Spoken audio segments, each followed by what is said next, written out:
अस्सलाम वालेकुम। आज हम पढ़ने जा रहे हैं ट्रांसमिशन सिस्टम।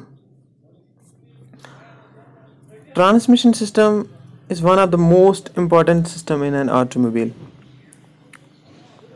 अब पहले हम देखते हैं कि ट्रांसमिशन सिस्टम करता क्या है।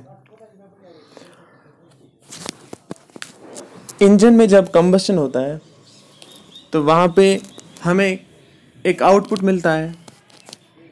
उस आउटपुट को हम कैसे यूटिलाइज करें कि वो आउटपुट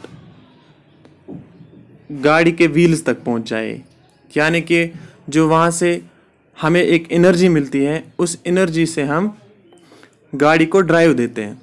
तो ये ड्राइव इंजन से लेके व्हील्स तक हम कैसे पहुंचाते हैं, एक सिस्टम बना रहता है गाड़ी में। उस सिस्टम को हम बोलते हैं ट्रांसमिशन सिस्टम। ट्रांसमिशन सिस्टम अब करता क्या है?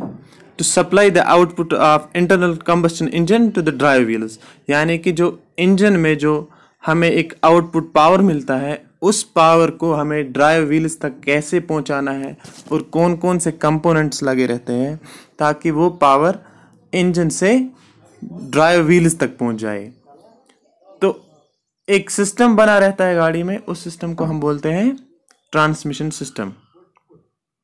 ट्रांसमिशन सिस्टम अगर आपने देखा होगा बाइसिकल्स में, साइकिल आप सब चलाते हैं, उसमें भी ट्रांसमिशन सिस्टम लगा रहता है। वो चेन पैडल, वो सब क्या है? ट्रांसमिशन सिस्टम में आता है। अब हम देखते हैं कि ट्रांसमिशन सिस्टम, इसमें कौन कौन से पार्ट्स आते हैं। ट्रांसमिशन सिस्टम में क्लच आता है, गियर बॉक्स आता है, प्रोपेलर शाफ्ट आता है।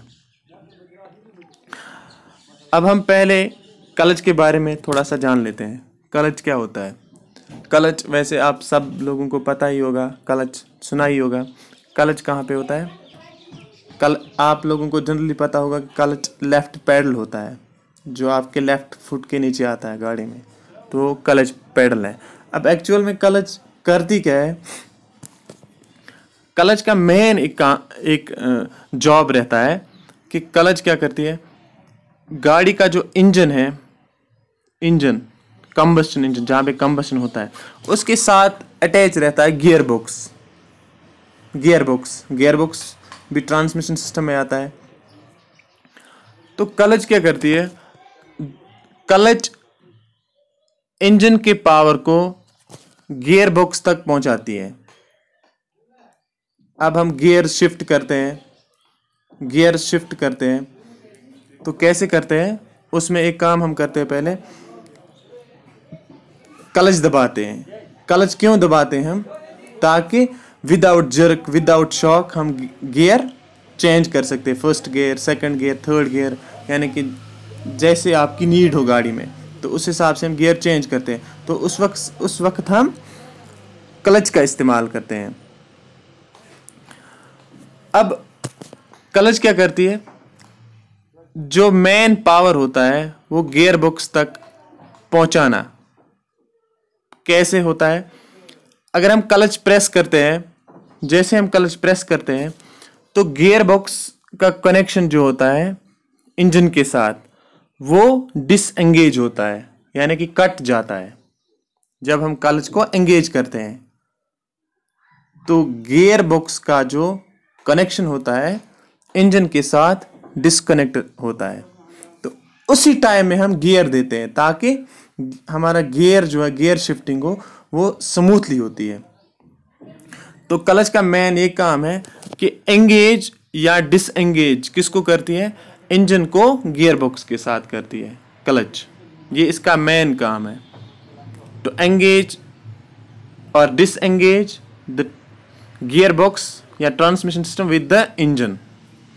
तो ये क्लच का एक अहम रोल होता है।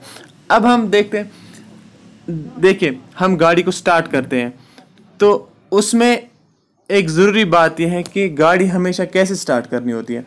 क्लच दबा के करनी चाहिए। गाड़ी तो वैसे भी स्टार्ट हो सकती है, लेकिन उससे क्या होता है, गाड़ी का जो स्टार्टिंग होता है वो स्मूथली होती है, यानी कि गाड़ी इजीली उससे वार्म अप होती है। ये काम होता है क्लच का। अब हम उसके साथ गियर बॉक्स, आप गियर कैसे आप जानते हैं? गाड़ी में लेफ्ट साइड में लगा रहता है एक लीवर, जिसको हम जनरली बोलते हैं गियर है। एक्चुअल में क्या, नीचे एक बॉक्स लगा रहता है, गियर बॉक्स, वहाँ पे एक्चुअल काम होता है। अब आपकी जैसी स्पीड रिक्वायरमेंट्स है तो वैसे ही आप गियर्स भी चेंज करेंगे। तो उसके लिए ट्रांसमिशन सिस्टम में आता है गियर बॉक्स।